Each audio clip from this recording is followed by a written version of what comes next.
Merci, Président. Bien, d'abord, je vous prie de bien vouloir m'excuser, mais je vais faire mon intervention en français. Je parle très peu le polonais.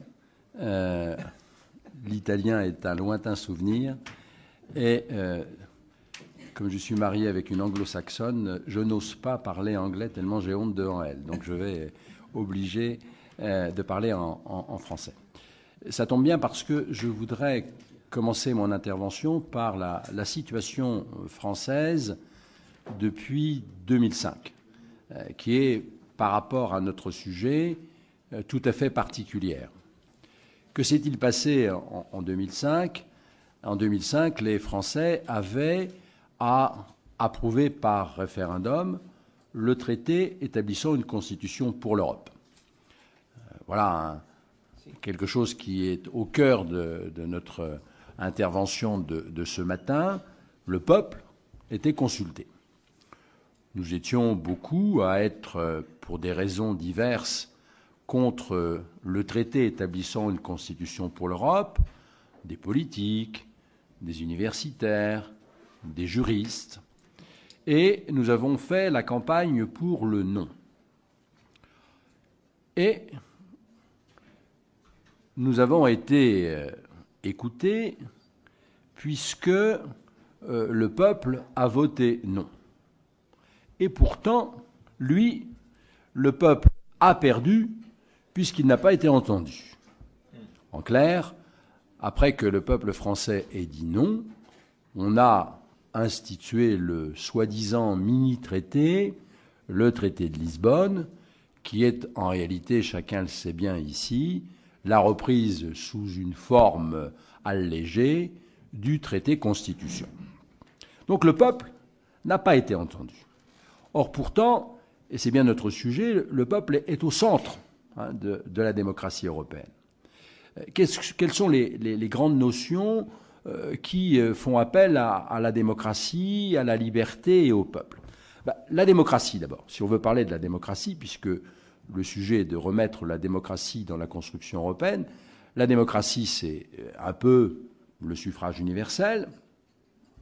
On ne le voit pas bien, on y reviendra tout à l'heure en Europe. La démocratie, c'est aussi le droit de l'opposition. La démocratie, c'est un contrôle. La démocratie, c'est le débat public.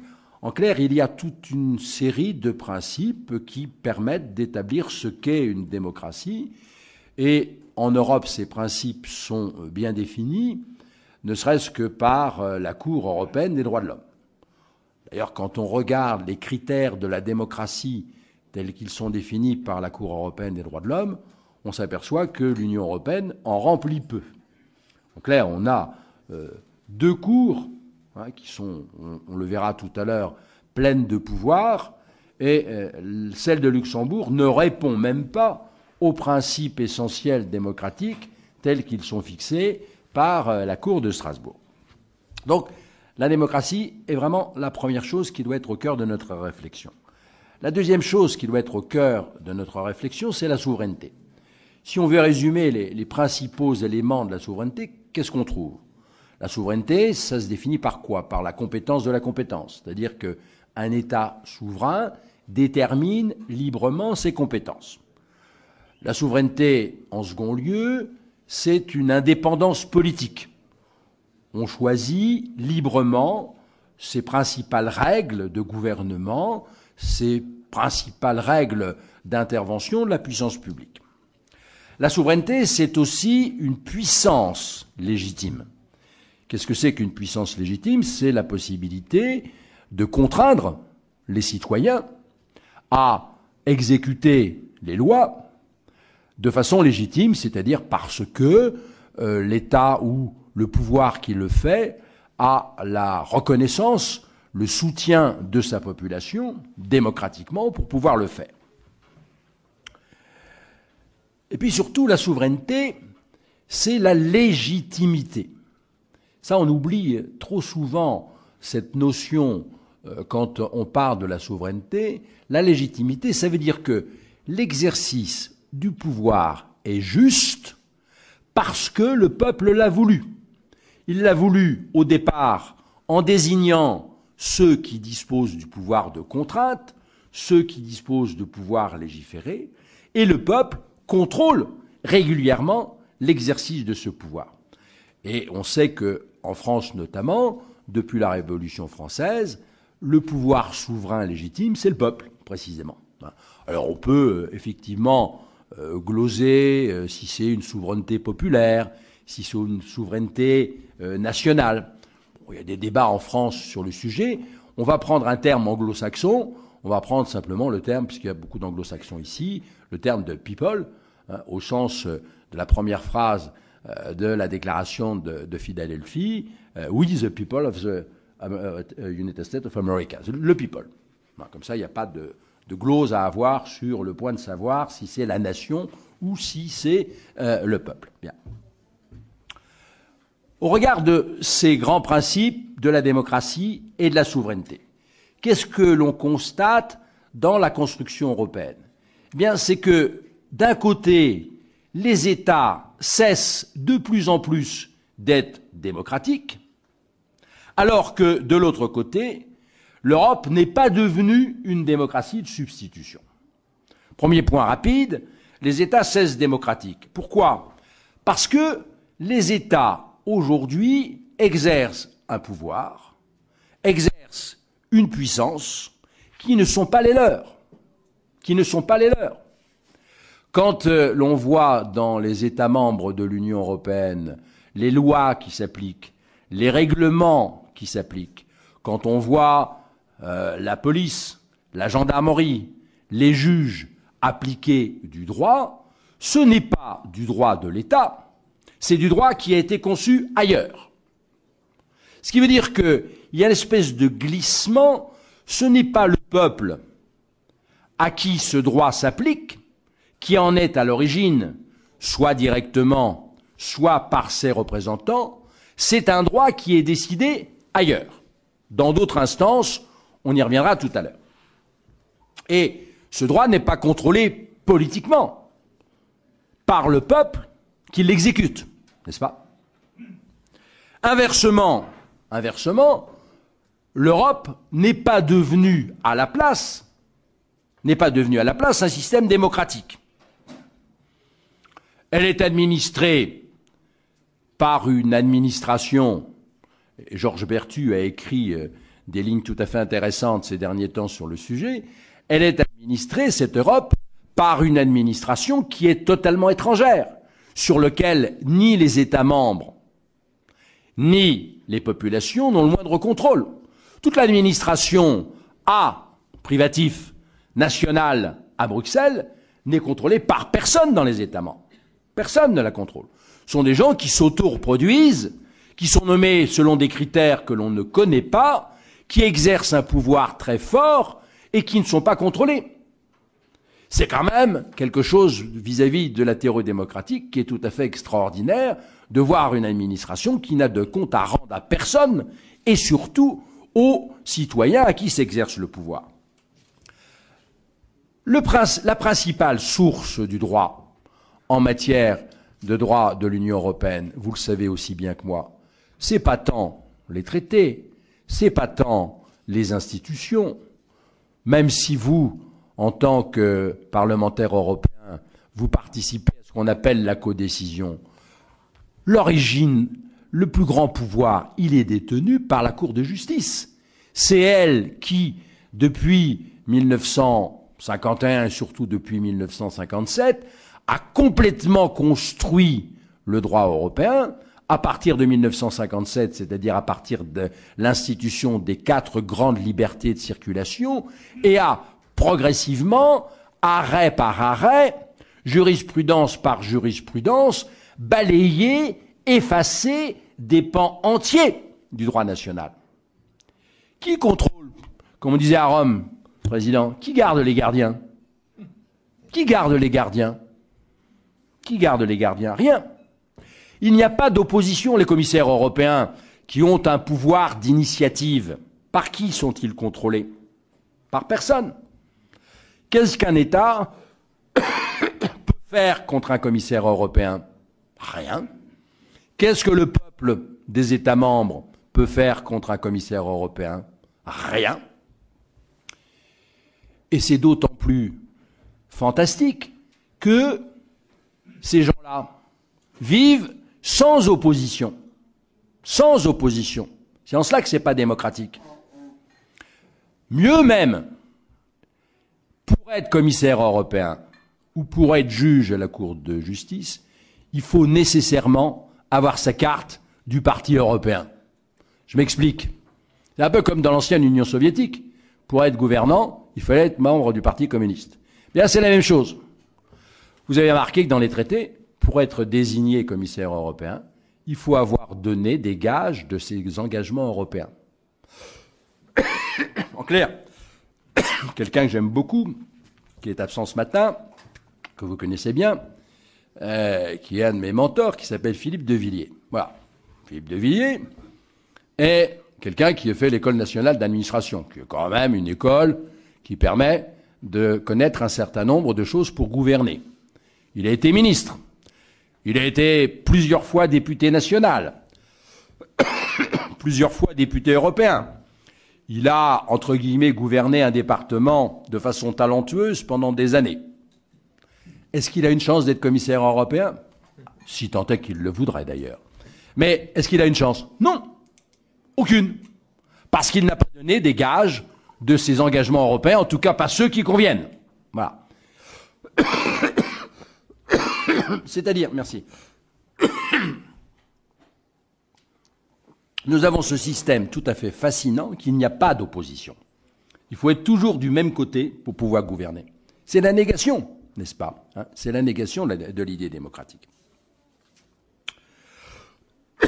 Alors sans doute, me direz-vous, dans le traité de Lisbonne, on a fait quelques concessions aux États. Le droit de retrait. D'accord. Le droit de retrait, mais enfin c'est quand même une bombe atomique, si vous comprenez l'expression, par rapport au refus ou aux réserves qu'un État pourrait avoir vis-à-vis de la construction européenne. Ça veut dire que c'est tout ou rien. En l'état actuel des choses, dans beaucoup de pays européens, il semble quand même plus plausible qu'on sorte de tout le système. Il faudrait effectivement envisager pendant 2 ou 3 ans la situation de ce pays qui sortirait d'un seul coup du système. On a prévu aussi, grande avancée, le contrôle de subsidiarité de la part des parlements nationaux. C'est vrai. Mais quand on regarde bien les choses, qu'est-ce que c'est que ce contrôle de subsidiarité? Il y a en réalité 1 ou 2 hypothèses. Par exemple, l'article 48.7 du TUE, du traité sur l'Union européenne, où les parlements nationaux ont véritablement un droit de veto lorsqu'il y a une clause passerelle qui permet de faire passer le pouvoir de décision de l'unanimité à la majorité qualifiée. Il y a un cas. Autrement,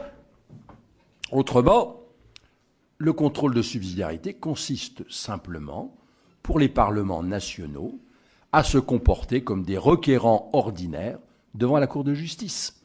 C'est-à-dire que les traités n'ont pas donné plus de considération aux représentants du peuple que celle de pouvoir être un requérant devant la Cour de justice de l'Union européenne.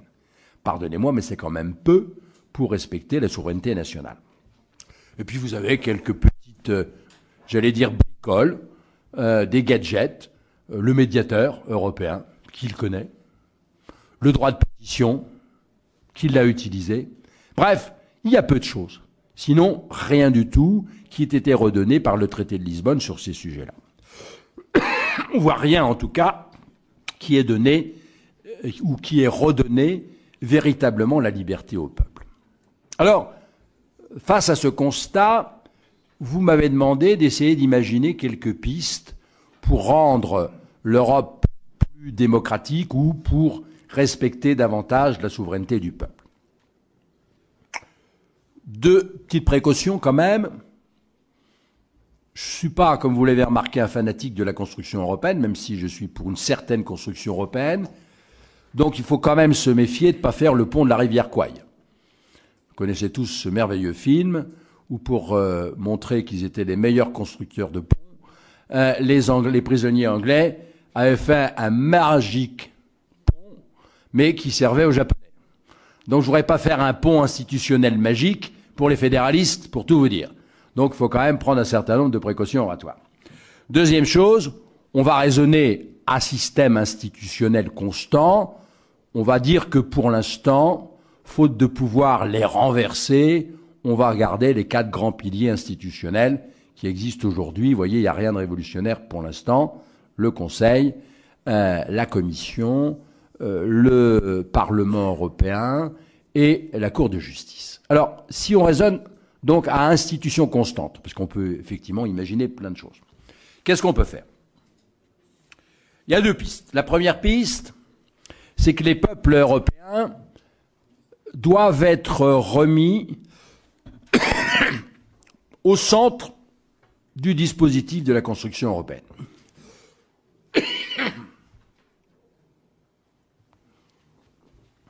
Et ce, de 3 façons. La première façon, à mon avis, elle est uniquement politique. Il faut dire la vérité. Il faut arrêter de mentir. Il faut dire au peuple ce qu'est l'Europe, lui dire exactement ce que fait l'Europe et lui dire exactement ce que font les États. Car jusqu'à présent, pour les peuples, l'Europe c'est un grand mensonge. En France, nous avons vu à 2 reprises un président de la République qui s'appelait Jacques Chirac, qui s'est présenté aux élections et qui promettait de baisser la TVA des restaurateurs à 5,5%. Personne n'a relevé, mais c'est impossible. Le pouvoir n'est plus là. C'est pas vous qui l'avez. Il appartient à Bruxelles. Vous voyez, en France, mais dans d'autres pays également, les partis politiques s'étriper. Je parle trop près? Oui. Pardon. Non, non. Maintenant, ça va. Ça va aller comme ça? Oui. Je suis désolé, je suis un peu grippé, donc je tousse. Je suis docteur, hein, si vous voulez. C'est vrai? Je veux surtout pas qu'un docteur me voie, parce que je vais pas terminer mon intervention si c'est tout ce que j'ai. En France, vous voyez les partis politiques s'étriper, se traiter de fascistes, de laxistes, à propos de l'immigration ou à propos de la libre circulation du peuple rome. Très bien. C'est hors débat pour la France. Ce n'est plus un sujet. À part un tout petit peu de pouvoir d'appréciation sur le regroupement familial, par exemple, la France, comme les autres pays, en tout cas dans l'ancienne zone Schengen, la France n'a aucun pouvoir pour régler les questions d'immigration, n'a aucun pouvoir pour arrêter la libre circulation du peuple rome. Donc arrêtons de dire au peuple que l'on va trancher ces questions. Ce n'est pas le parlementaire français qui peut le faire. Deuxième chose, autre exemple, et c'était un des points sur lesquels j'étais d'accord avec le traité établissant une constitution pour l'Europe. Le traité établissant une constitution pour l'Europe appelait les règlements des lois. Appelons-les des lois, et que le peuple sache que c'est une loi européenne. Arrêtons également la transposition des directives. C'est un leurre. Les parlementaires nationaux passent 80 à 90% de leur temps à transposer les directives. Non. Laissons l'Europe assumer ses responsabilités. Vous voulez contrôler avec des puces ce qui se passe dans les voitures, c'est l'Europe. Ce n'est pas le législateur français ni le législateur italien. Et j'irai même beaucoup plus loin. Il faut, dans l'exercice du pouvoir de répression, dans l'exercice du pouvoir de contrainte, il faut que les gendarmes et les juges aient la casquette européenne, qu'on désigne le responsable, j'allais dire le coupable. Moi, j'en ai marre de voir la Cour de cassation en France, de voir le Conseil d'État statuer au nom du peuple français pour appliquer des directives. Non, ce n'est pas au nom du peuple français, c'est au nom de l'Union européenne. Je voudrais que les gendarmes, lorsqu'ils me mettent une amende parce que mon pot catalytique a dépassé les normes européennes fixées dans les directives, que le gendarme mette sa casquette, j'interviens au nom de l'Europe, n'est-ce pas? Et les États-Unis, dans tous les films de série B, vous avez une scène de crime. Qu'est-ce qui se passe? Ou le délit à le crime est un crime d'État. Et dans ce cas-là, c'est le gros shérif qui arrive avec sa grosse voiture, son gyrophare, et qui va faire la police. Ou alors, c'est un crime fédéral. Et alors, que se passe-t-il? Vous savez, les gentils et beaux garçons et filles, parce qu'avec le politiquement correct, il faut évidemment qu'il y ait un garçon et une fille, qui arrivent, et puis qui, poussez-vous, gros shérif, moi, le FBI, je vais régler la question. Eh bien, il faut que ça soit la même clarté pour l'Union européenne. Je réprime, parce que c'est facile pour l'Europe. Elle n'a pas la puissance. Donc, du coup, ce qu'elle fait, elle utilise la puissance de l'État. Mais le citoyen, le peuple, il ne voit pas la différence. Il faut qu'il la voie pour pouvoir, au moins, contester, protester en disant cette loi, je n'en veux pas, et pas se retourner contre son député national, voir visiblement d'où elle vient. Voilà. Première mesure, elle est simple. Dire la vérité, habiller le pouvoir, désigner le responsable. Tant qu'il n'y aura pas clairement un responsable politique désigné, il n'y aura pas de démocratie, il n'y aura pas de souveraineté. Deuxième chose, pour remettre le peuple européen directement au centre du dispositif, il faut naturellement le consulter de façon obligatoire, à chaque fois qu'il y a de nouveaux transferts de compétences au profit de l'Union européenne. Il n'est pas sain que les parlementaires, sous le feu médiatique politiquement correct d'une classe politique et médiatique coupable, se réunissent entre eux, par exemple en France à Versailles, pour décider de transferts essentiels de souveraineté nationale sans que le peuple soit consulté. Je crois qu'il faut que le référendum soit obligatoire dans tous les pays. Tant qu'il n'y aura pas de référendum obligatoire dans tous les pays, le peuple sera floué, le peuple sera trahi. De même que les clauses passerelles devraient être interdites. On ne peut pas laisser l'Union, même si c'est à la marge, se saisir elle-même de ses propres compétences. Tout transfert de compétences doit nécessairement être décidé par l'État. Ça, c'est le deuxième point. Troisième point, il faut véritablement que le peuple, par l'intermédiaire de ses représentants, c'est-à-dire aujourd'hui par l'intermédiaire des parlementaires nationaux, puisse contrôler le pouvoir européen. D'abord, je crois que les parlementaires européens, les parlementaires nationaux devraient pouvoir, sans doute à une majorité qualifiée, on ne va pas exiger l'unanimité parce qu'on n'avancerait pas, mais à une majorité qualifiée qui reste à définir, mais ça les européistes savent utiliser leur imagination pour définir ce que c'est qu'une majorité qualifiée, mais je crois qu'on pourrait imaginer un système où les parlementaires nationaux pourraient, à la majorité qualifiée, s'opposer à des textes européens.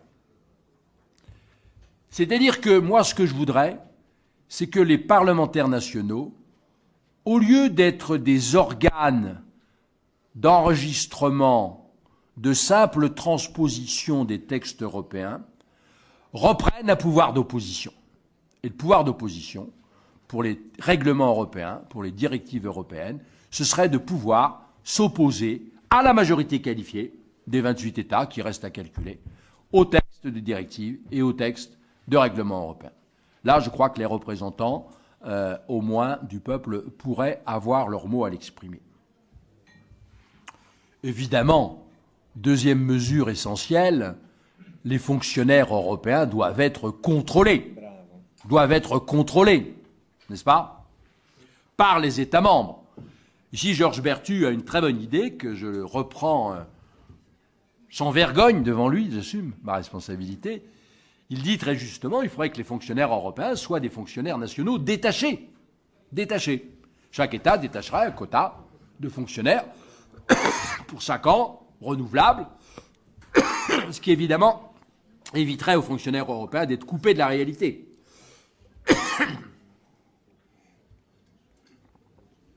Et puis, allez, pour se faire plaisir, je crois que les commissaires européens pourraient aussi être renversés par une majorité qualifiée de parlementaires nationaux.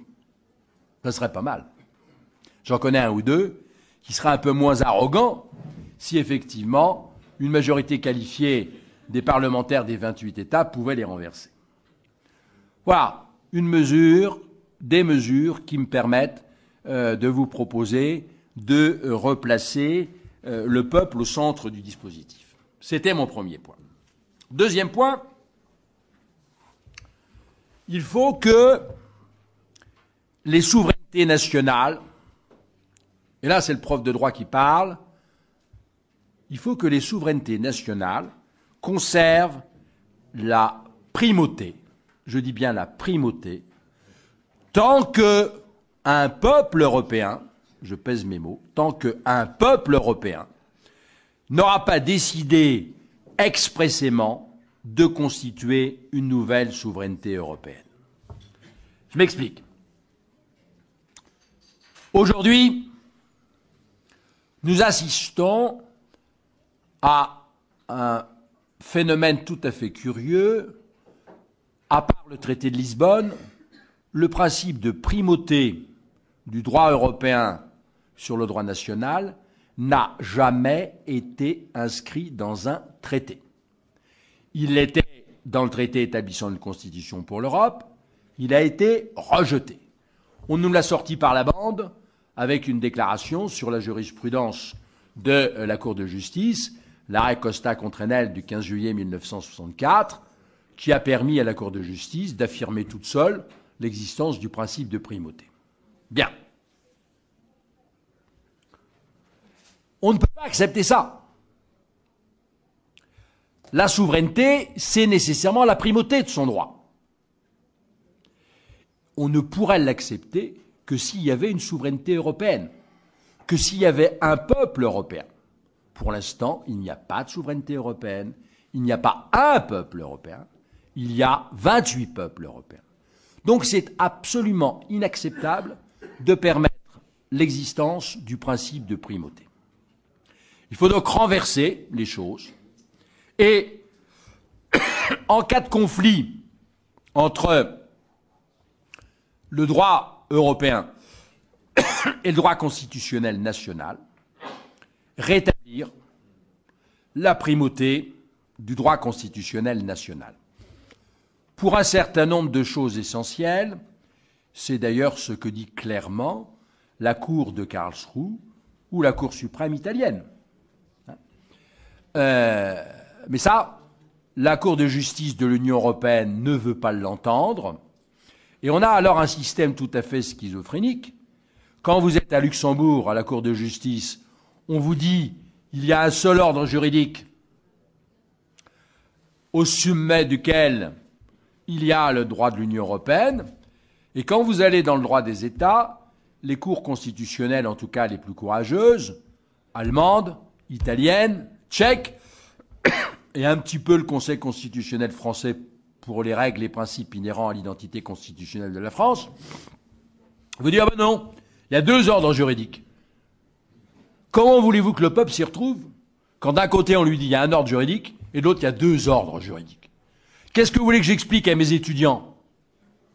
Ah oui, oui, c'est un système. Si on est à Luxembourg, il y a deux ordres juridiques. Si on est à Karlsruhe, non, si on est à Luxembourg, il y a un ordre juridique. Si on est à Karlsruhe, il y en a deux. C'est pas possible. Donc, il faut rétablir. Il faut rétablir la primauté pour le droit constitutionnel national jusqu'au jour où, si ça existe un jour, il y a un seul peuple européen, un seul souverain européen qui l'aura décidé ainsi en votant pour une constitution européenne. Pour l'instant, tout ça, c'est uniquement du travail de juriste. Ça n'a aucun sens, à mon avis, vis-à-vis de la souveraineté. C'est vraiment le premier point, c'est la primauté qui est le point essentiel, qui détruit tout, en réalité, depuis 1964.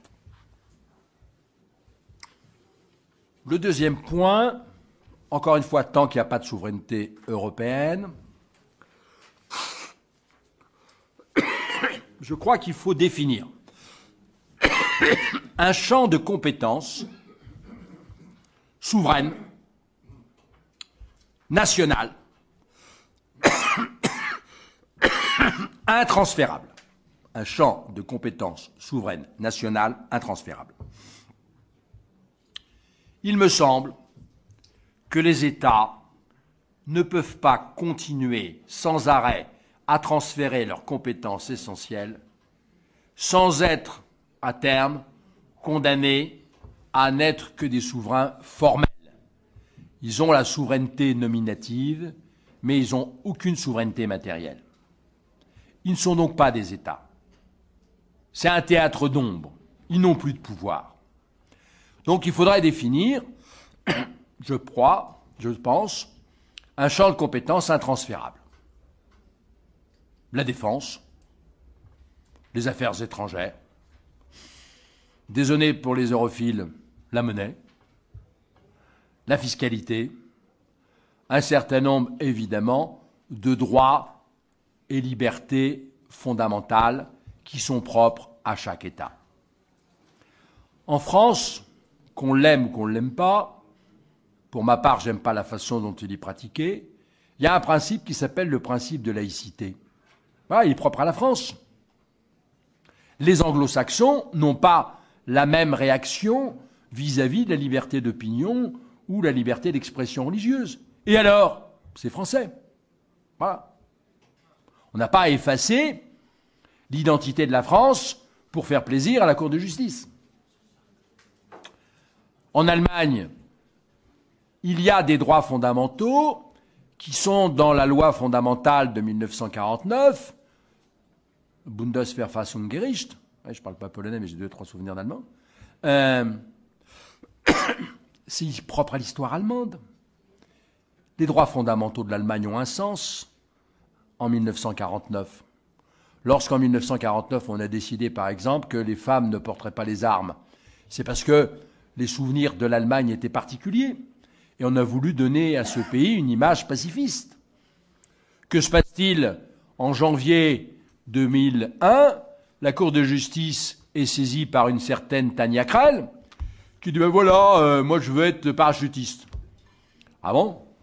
Et on lui dit « Mais vous ne pouvez pas porter l'uniforme militaire en Allemagne. » Ah bon, dit-elle, je vais aller dans la Cour de justice. Que fait la Cour de justice ? Au nom de l'égalité des sexes, elle dit Tania Krall, elle a le droit d'être militaire. Je suis désolé.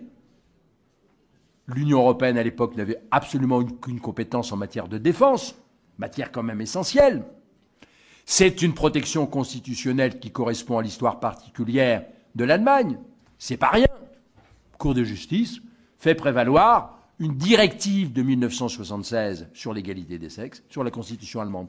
Ça doit être interdit, évidemment. Ça doit être interdit. Voilà. Alors, c'est vrai que les puristes ici me diront, mais attention, dans le traité de Lisbonne, dans le TUE, il y a un article 4 qui permet à l'Union européenne de respecter l'identité constitutionnelle des États membres. Sauf que l'identité constitutionnelle des États membres, ce ne sont pas les États qui la définissent. C'est la Cour de justice, c'est pas la même chose. Autrement dit, la Cour de justice s'est dit oui, je vais respecter votre identité, mais c'est moi qui la définis. Parce que je fais toujours primer la construction européenne. Donc, accorder la liberté, mais définir les marges de liberté, ce n'est pas la même chose, évidemment. Voilà. Donc, des compétences souveraines intransférables. C'est la seule façon, me semble-t-il, de respecter la souveraineté.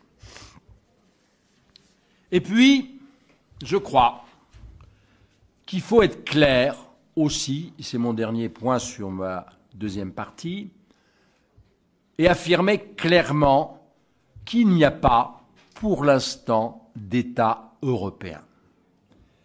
C'est un rêve, peut-être, mais pour l'instant, on a simplement une gouvernance européenne qui permet en commun de régler un certain nombre de choses.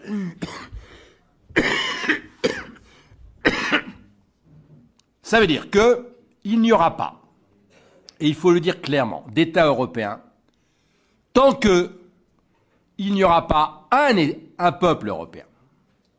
Tant que nous ne nous reconnaîtrons pas, tous, en tant que peuple européen, on ne peut pas avoir un État européen. Il n'y a pas d'État sans peuple. C'est totalement adémocratique. Il n'y a pas un endroit dans le monde où on tolérerait ce genre de choses. quand on voit les mouvements de revendication nationale un peu partout dans le monde, c'est le peuple qui choisit sa liberté et qui choisit de se constituer en État. Aujourd'hui, je n'ai pas vu en Europe que les 28 peuples se soient transformés en un peuple et aient réclamé un État. Et tant qu'il n'y aura pas cette première condition, il ne pourra pas y avoir d'État européen. Il faut ensuite, avant toute chose, qu'on ait un territoire clairement identifié si l'on veut un jour avoir un État européen. Or, aujourd'hui, quelle est l'entente sur le territoire européen? Est-ce que c'est un grand marché qui va inclure l'Ukraine, la Turquie?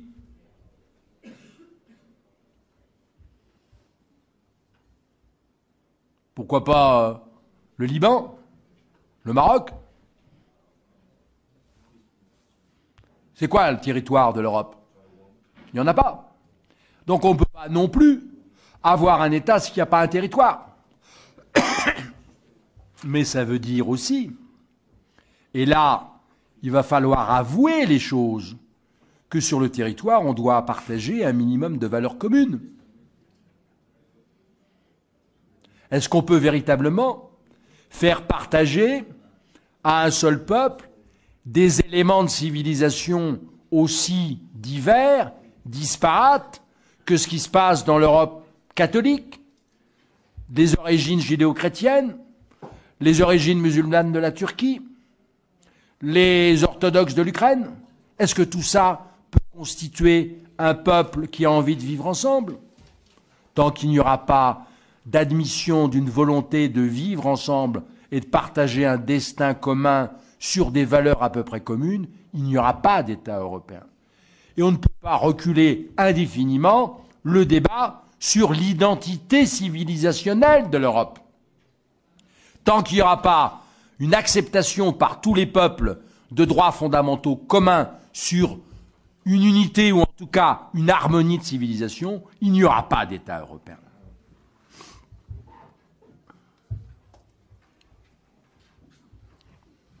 Et troisièmement, il est nécessaire, et on approche des élections européennes à grands pas, qui en France évidemment vont être comme d'habitude confisquées par les médias sur des thèmes autres qu'européens.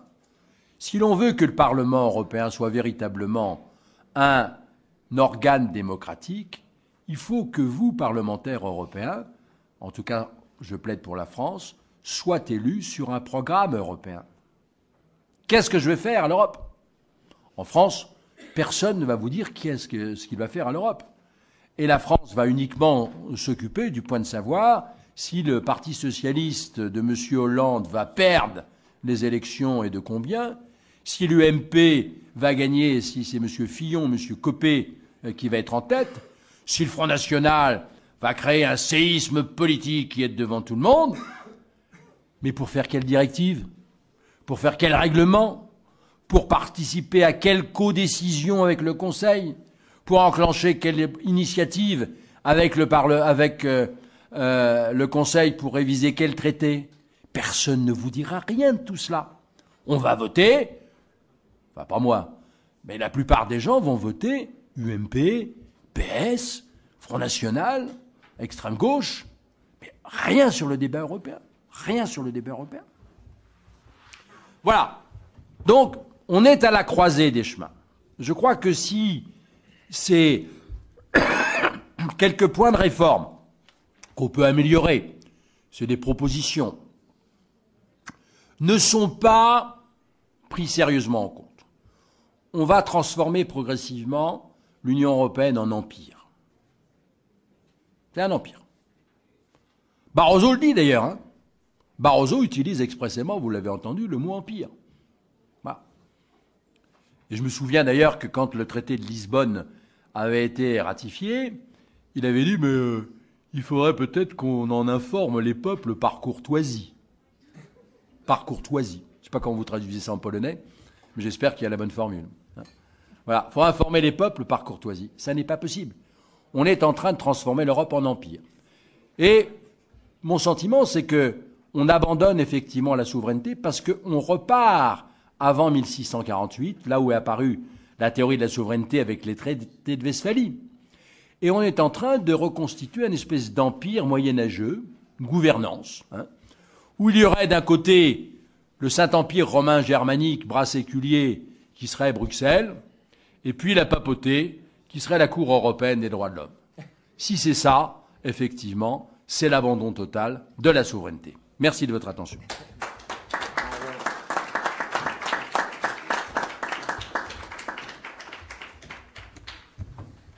Bravo. Bravo. Excellente intervention. Y a-t-il des questions? E mi ha fatto... Et je dois dire, professeur, que vous m'avez donné l'envie de m'inscrire à son cours à l'université en tant qu'étudiant.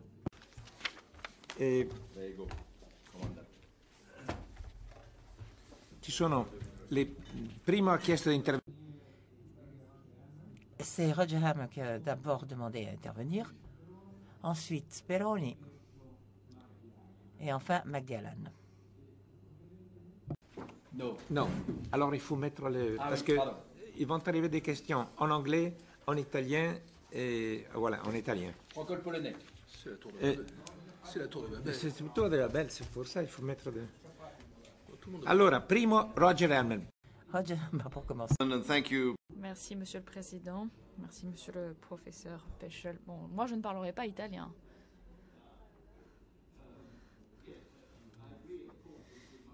Tout à fait d'accord avec le gros de votre analyse. Je crois que le test pour la légitimité démocratique sera de voir s'il y aura un changement d'administration. Chez moi, on a parfois les laboristes au pouvoir et ensuite on a un gouvernement conservateur qui arrive au pouvoir. Aux États-Unis, on passe des démocrates et ensuite on passe aux républicains et tout cela se fait de façon pacifique. Mais à Bruxelles, ce n'est pas concevable, on ne change pas. Vous pouvez voter ce que bon vous semble. Les changements n'ont lieu qu'à la marge et il n'y a pas vraiment de modification de fond. Je ne suis pas persuadée que votre prescription sera suivie. C'est très bien qu'il y a des référendums, ce serait une idée magnifique, mais je crois qu'un tout référendum sur les questions de l'Union européenne échoue. Et un gouvernement devrait avoir la possibilité de rejeter telle ou telle loi ou proposition. Mais je crois que cette volonté ne sera pas mise en place parce que cela tuerait le système et les responsables à Bruxelles le savent. Vous nous parlez du suffrage universel, très bien, mais il faudrait définir cela. Qui voterait? Vous nous avez dit qu'il n'y a pas de peuple européen. Eh bien, moi, je dirais que le corollaire, c'est qu'il ne peut pas avoir de démocratie réelle au niveau de l'Union européenne. Une Europe démocratique signifierait une Europe de nations, une Europe démocratique des nations. Là, j'aimerais citer très rapidement deux philosophes politiques. Enoch Powell nous a dit que la légitimité démocratique ne peut exister que lorsqu'un peuple partage suffisamment d'histoire, culture, langue et d'intérêts économiques afin d'accepter de transmettre la gouvernance à tel ou tel groupe.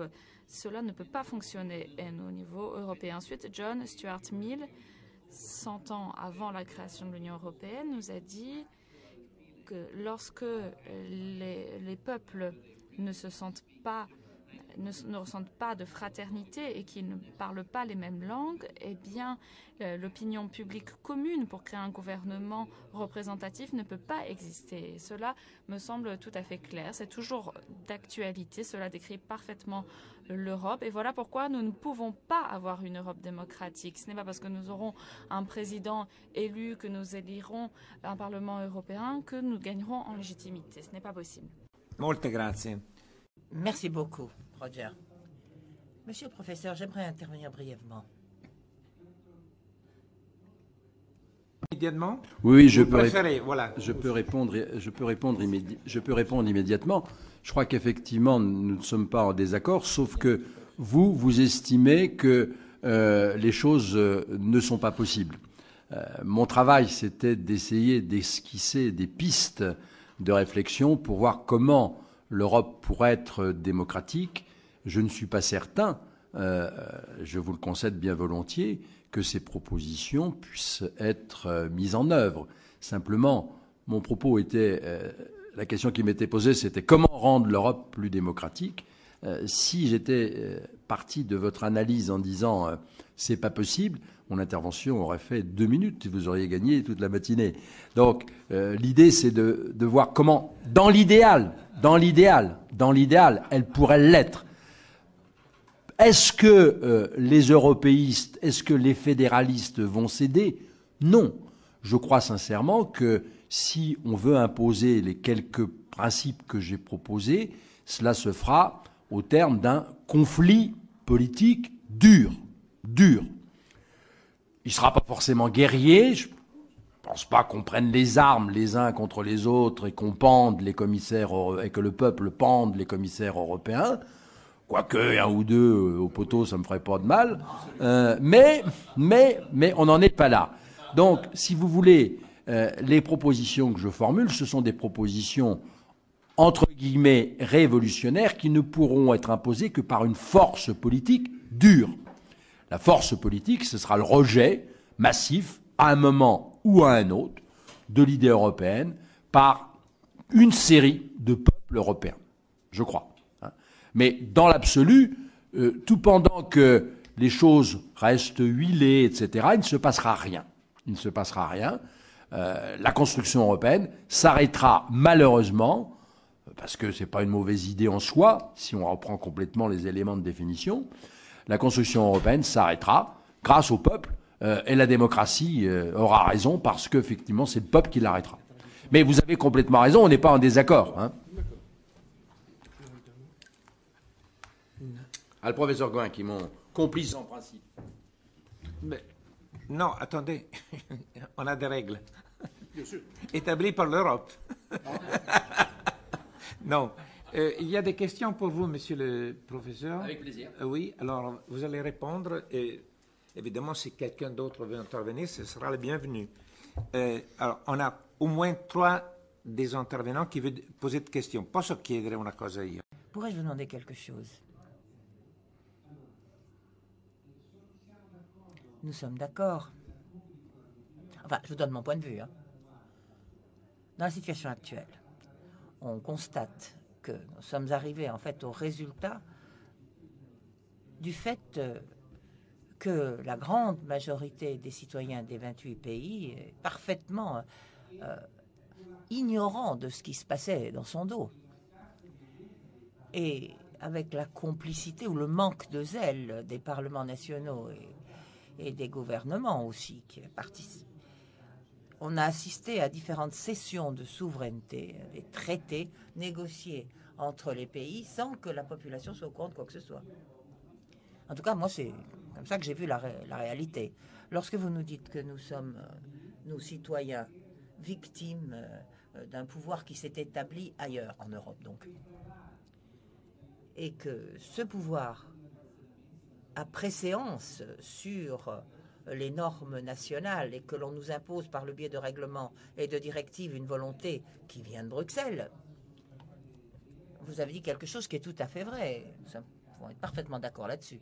Mais il ne faut pas oublier que nos peuples se sont exprimés, ou auraient dû s'exprimer, à propos de cette cession de souveraineté, par le biais de leurs représentants, à savoir les parlementaires. Il n'y a pas eu un coup d'État tout de même. Il y a eu un manque de zèle. Mais le pouvoir a été délégué aux parlements nationaux. D'où ma question. Bon, en grande partie, je suis d'accord avec vous et votre intervention m'a beaucoup plu. Ma question est la suivante. Est-ce qu'il est possible de réformer, non pas dans le cadre des parlements nationaux, mais dans le cadre du Parlement européen, les choses étant ce qu'elles sont, est-il possible d'arriver à une réforme? Est-ce que le Parlement européen a cette possibilité de réforme? C'est ma première question. Par ailleurs, vous avez cité le rôle de la bureaucratie européenne. Les vrais patrons à Bruxelles, ce sont les bureaucrates qui savent gérer les pouvoirs, les directives, les règlements d'excellente façon. Ils restent en place pendant des années, ils sont extrêmement bien payés et ils représentent un élément considérable du pouvoir européen. De même que les fonctionnaires des parlements nationaux ont une bonne part du pouvoir au plan national. Et je crois que c'est quelque chose à quoi on ne pense pas assez souvent. En conclusion, une petite observation de mon cru. Il y a une pathologie à la Commission comme au Parlement européen, à savoir que l'on augmente le nombre d'États membres, c'est une sorte de manie. Il faut absolument élargir pour le plaisir d'élargir. Alors, est-ce que c'est une infatuation idéologique? C'est ce que je croyais au départ, mais en fait, non. C'est tout simplement un instrument de pouvoir. Parce que plus on augmente le nombre des États membres, moins on permet à l'opposition de se montrer efficace. Donc plus il y a d'États membres, et plus le pouvoir central s'accroît au détriment des représentants des États nationaux. J'aimerais que vous commentiez cette observation. Je dois dire que votre intervention m'a passionné. Bravo.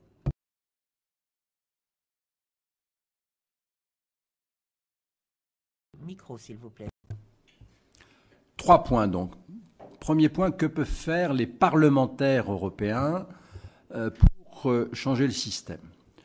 2 choses, essentiellement. La première chose, c'est se faire élire globalement sur un programme européen de changement.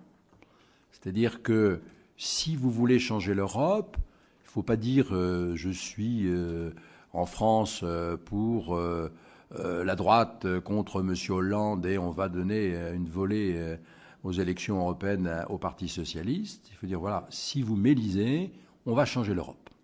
Et vous avez un début de moyens, puisque vous pouvez, parlementaires européens, être à l'origine de la révision des traités. Je vous signale que pour réviser les traités selon la procédure de l'article 48 du traité sur l'Union européenne, l'initiative de la révision des traités peut émaner du Parlement européen. Donc si vous dégagez, alors ça ne veut pas dire qu'elle ira jusqu'au bout, il faut que le Conseil soit d'accord, qu'ensuite on transmette ça au Conseil européen, qui réunit une conférence intergouvernementale, enfin je ne rentre pas dans les détails juridiques, mais vous pouvez très bien, si vous êtes politiquement assez nombreux, être à l'origine d'une révision des traités européens. Puis troisièmement, les évolutions démocratiques dans de nombreuses démocraties occidentales se sont faites aussi par des coups politiques. Je veux dire, c'est malheureusement un professeur de droit qui va vous dire vous n'êtes pas obligé de respecter les règles. Si vous êtes assez nombreux politiquement, vous pouvez aussi non pas faire un coup d'État, parce que vous n'êtes pas assez nombreux et vous ne parlez pas d'une seule langue, donc vous serez difficilement entendu. En revanche, des coups politiques, pour des parlementaires, ça existe. Donc il faut imaginer aussi des solutions qui sont extra-juridiques et qui sont uniquement politiques et qui conduiront à imposer un rapport de force. Les progrès dans l'histoire, on le voit bien, dans l'histoire en tout cas des pays occidentaux parlementaires, ont souvent été des progrès à coup de force, un coup de force politique. Alors on n'en est pas évidemment à la violence physique, même si on a l'air de croire que l'Europe est épargnée alors qu'à nos portes, on voit ce qui se passe à Kiev. Voilà quelques années, on a vu ce qui se passait en Serbie et en Croatie. Donc on a l'impression qu'on est un territoire protégé pour l'éternité de toute violence physique. Voire, on n'en sait rien. Donc je ne vous propose pas la violence physique, mais je crois que le coup politique, enfin le coup politique, je veux dire l'action politique déterminée, est aussi un moyen auquel il faut songer et pas l'évacuer de nos esprits. Ça, c'est pour votre première question. Votre deuxième question sur les fonctionnaires européens. Évidemment que vous avez complètement raison, ces fonctionnaires ne changent pas. Ce sont toujours les mêmes. Les commissaires restent. Vous pourriez avoir une majorité au Parlement européen qu'il resterait, et c'est eux qui ont effectivement le pouvoir avec un système de lobbying que vous connaissez beaucoup mieux que moi, de groupes de pression que vous connaissez également beaucoup mieux que moi. Je crois que là, c'est ce que je disais tout à l'heure, il faut vraiment changer les règles. Il est hors de question que les fonctionnaires européens restent sous contrôle. Comme le Parlement européen ne peut pas véritablement les contrôler, à moins de réviser les traités, mais on peut songer à une révision des traités pour avoir un contrôle du Parlement européen sur le pouvoir exécutif, à la limite comme dans les parlements nationaux, on peut avoir une forme de contrôle du pouvoir exécutif, où par exemple, chaque commissaire européen rendrait compte au Parlement de la conduite de ses fonctionnaires européens. L'autre solution, c'est la voie que j'indiquais tout à l'heure, et que je n'ai pas inventée, qui est la voie du détachement. C'est-à-dire que les fonctionnaires européens ne devraient être que des fonctionnaires nationaux en détachement. Votre troisième question, c'était déjà... L'élargissement. Oui, l'élargissement... moi, je pense que j'ai un peu en partie répondu à votre question en disant que il faut arrêter l'élargissement tant qu'on ne sait pas ce qu'on est. Et qu'il y a un très grand danger à vouloir toujours élargir.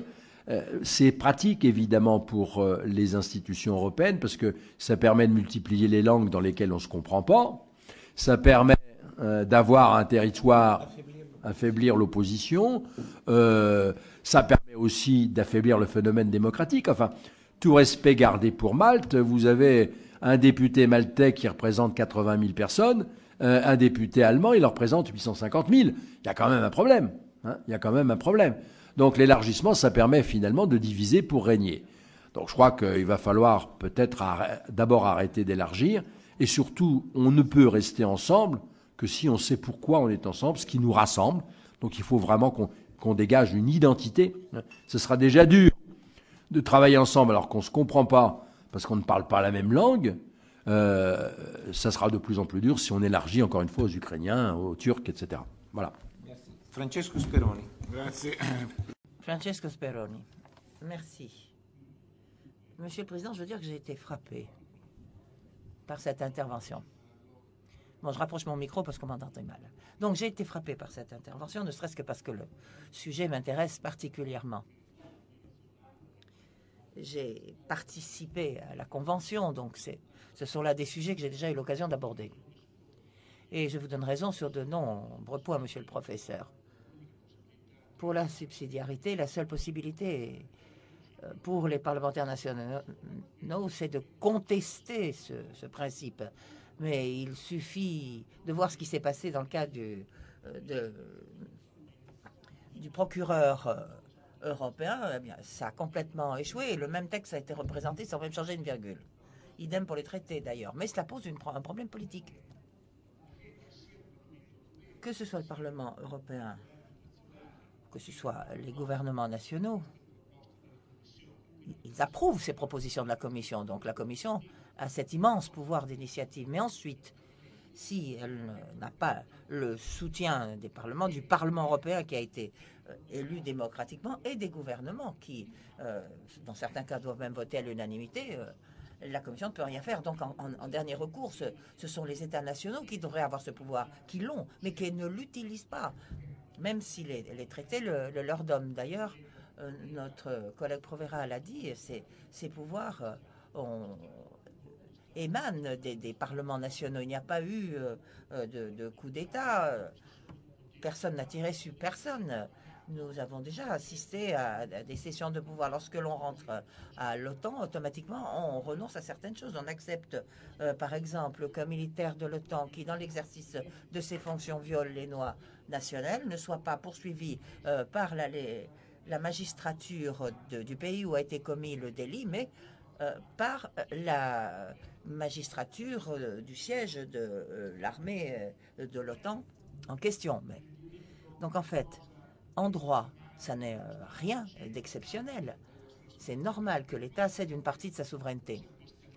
Alors, reste à voir comment on utilise ces normes. Et à mon avis, c'est mal fait. En tant que Parlement, nous pourrions rejeter toutes les propositions de la Commission. Et si nous ne le faisons pas nous-mêmes, les gouvernements peuvent en faire autant. Alors, moi j'ai une petite objection. Vous dites donner le contrôle aux parlements nationaux. Oui, mais un Parlement national en général, représente une majorité qui est favorable au gouvernement. Vous le voyez renier le gouvernement en question. Prenez le président Hollande. En Conseil des ministres, il approuve une proposition de la Commission. Est-ce que vous pensez qu'après, l'Assemblée nationale va dire « Ah non, ce qu'a fait Hollande, ça ne va pas ». Donc franchement,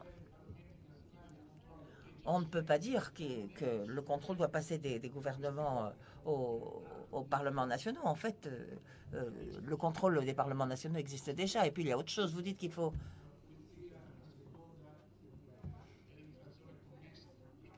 que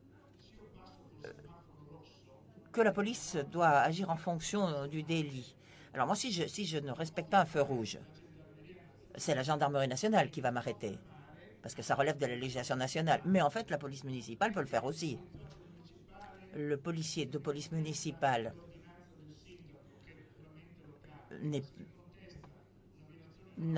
peut agir dans certains cas. S'il y a eu un délit qui va au-delà de la législation purement municipale, il est bien évident qu'un policier de police municipale peut très bien intervenir lorsque la législation nationale n'a pas été respectée. Donc, il ne doit vraiment pas. Pourquoi à plus haut niveau, un policier national ne pourrait pas prendre la casquette d'un policier européen? Bon, à l'ONU, ça ne se passe pas toujours de la même façon, mais en fait, pour les non-respects du code de la route, vous avez une compétence des policiers locaux et nationaux. Bon, dans d'autres cas, aux États-Unis, par exemple, c'est le FBI. Alors, pour ce qui est du contrôle des fonctionnaires, c'est très intéressant. C'est très intéressant. Contrôle des fonctionnaires. Mais vous nous dites que les États devraient contrôler les fonctionnaires européens. Mais déjà au niveau national, ça ne se passe pas comme ça. Pas toujours en tout cas. Les citoyens du Bas-Rhin ne peuvent pas contester le préfet du Bas-Rhin qui est un fonctionnaire de l'État. Et le Conseil général du Bas-Rhin ne peut pas non plus intervenir pour s'opposer à une décision du préfet. Donc le contrôle des fonctionnaires est un problème que connaissent tous les États. Un Parlement national ne peut pas non plus agir contre le préfet de la Seine. Seul le gouvernement peut le faire. Par conséquent, je vois mal comment pourrait s'exercer ce contrôle des fonctionnaires européens de la part des États. En revanche, il y a autre chose, l'initiative. J'ai déjà pensé à cet article 48 et j'ai déposé une proposition de révision des traités au Parlement européen.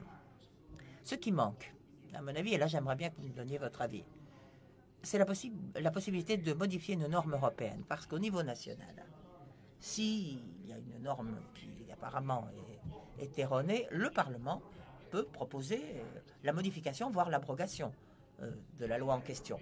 Au niveau européen, il n'y a que la Commission qui puisse modifier une norme qui existe déjà. Bon, en Italie, on a le référendum sur une abrogation. Si telle ou telle loi ne plaît pas, le peuple peut la modifier, l'abroger partiellement, complètement, par le biais d'un référendum. Ça peut aussi être fait par le biais d'une proposition d'un seul parlementaire. Alors, au niveau européen, si la Commission dit cette norme, elle va rester ad vitam aeternam. Eh bien, tout simplement parce que ni les États, ni le Parlement européen, ni les citoyens n'ont la moindre possibilité de modification de cette norme. Alors, pensez-vous que ce serait une bonne chose que cette possibilité existe, qu'il y ait possibilité de proposer la modification d'une norme qui existe déjà au niveau européen? Le Président, nous avons consommé déjà pas mal de temps, hein, et les orateurs à venir vont peut-être en souffrir. C'est vrai que ce débat est très intéressant, mais essayez d'être un petit peu concis tant dans les questions que dans les réponses. Donc je vais être très concis dans la réponse. Premier point, sur la question des gendarmes ou de la police, etc., mon idée était vraiment très simple. Je ne rentre pas dans le mécanisme de savoir comment ça va se passer. Simplement, ce que je souhaite pour que la démocratie soit visible, je souhaite véritablement que les citoyens aient une claire conscience de l'origine de la règle et que ce soit de la part des tribunaux qui appliquent le droit européen ou de la part des fonctionnaires d'exécution nationaux, police ou gendarmerie, qui appliquent le droit européen, le citoyen ait clairement conscience que ce n'est pas son député national qui a pris la décision qu'on lui impose, mais que c'est le droit européen qui lui impose. Tant que les citoyens ne sauront pas clairement d'où vient la règle, ils ne pourront pas protester ou au contraire approuver, pourquoi pas, la règle européenne. Donc c'est une question d'identification. Hein. Deuxièmement, sur l'initiative, évidemment vous avez raison, il n'est pas tolérable, si on veut un vrai régime démocratique, que le pouvoir d'initiative soit réservé à la seule Commission. Le Parlement européen doit pouvoir aussi avoir un droit d'initiative, sinon c'est la négation même du parlementarisme. Je suis complètement d'accord avec vous. Vous devriez pouvoir disposer, parlementaires européens, de la possibilité de déposer ce qu'on appellerait en France des propositions de loi, qui seraient chez vous des propositions de directive ou des propositions de règlement. Mais tant que le Parlement européen n'a pas de droit d'initiative, il n'exerce pas véritablement un rôle de parlementaire. Enfin, j'étais bref, mais c'est le président. Allora sarò brevissimo. Je serai très bref. Merci, monsieur le professeur. Vous êtes juriste. D'où ma question. Jusqu'à aujourd'hui, en se fondant sur ce que vous avez dit, à savoir quelque chose sur quoi je suis d'accord, à savoir qu'on ne peut pas avoir d'État sans peuple derrière, et que l'Union européenne n'est pas un État. Il n'existe pas un peuple européen. Par conséquent, il ne peut pas y avoir primauté des lois européennes. Mais est-ce que tout cela a jamais été présenté à une cour nationale pour que l'on puisse affirmer, dans le cadre de la législation nationale, le caractère illégal de cette primauté de la loi européenne sur la loi nationale? Oui, parce que, pour l'instant, en fait, en réalité, ce que je connais le mieux, c'est évidemment la jurisprudence constitutionnelle française. Lorsqu'il y a un choc entre la primauté de la règle européenne et la règle française, pour aller à l'essentiel, le Conseil constitutionnel dit eh bien, écoutez, vous ne pouvez pas, sauf si vous révisez la Constitution. Et à chaque fois, on révise la Constitution. Voilà. Il n'y a jamais eu un cas dans lequel on n'a pas révisé la Constitution. La Constitution, d'ailleurs, est révisée en catimini, si je puis dire, par les parlementaires réunis en Congrès. Donc ce n'est pas de la France qu'il va falloir attendre un grand courage sur ce sujet-là. En revanche, je crois que Karlsruhe a donné les limites au-delà desquelles l'Europe ne pourra pas imposer sa primauté, notamment dans sa décision de juin 2009 sur le traité de Lisbonne. Je crois que lorsque les conditions essentielles, démocratiques, de la vie de tous les jours seront touchées par une règle européenne, j'attends et je crois fermement que Karlsruhe dira non. Là, le droit européen s'arrête et le droit allemand l'emportera, ou en tout cas le peuple allemand conservera sa primauté. Mais il faut attendre un conflit fort, et je crois que le conflit fort viendra donner raison au droit national, soit de Karlsruhe, soit de votre Cour suprême italienne, qui elle aussi, sur un certain nombre de sujets sensibles, est prête à se battre. Le Conseil constitutionnel français fait le minimum. Il dira oui, on va réviser la Constitution. Je vais très vite, et mon collègue à côté dira tu vas un peu vite, mon cher Ahmed. Mais en résumé, c'est ça. Le Conseil constitutionnel dira bon, écoutez, non, ça me gêne un peu, mais vous pouvez réviser la Constitution. Le Parlement ira à Versailles, il dira oui, chef, et on révisera la Constitution. Je résume, mais c'est en gros ça. Grazie molto. Merci beaucoup.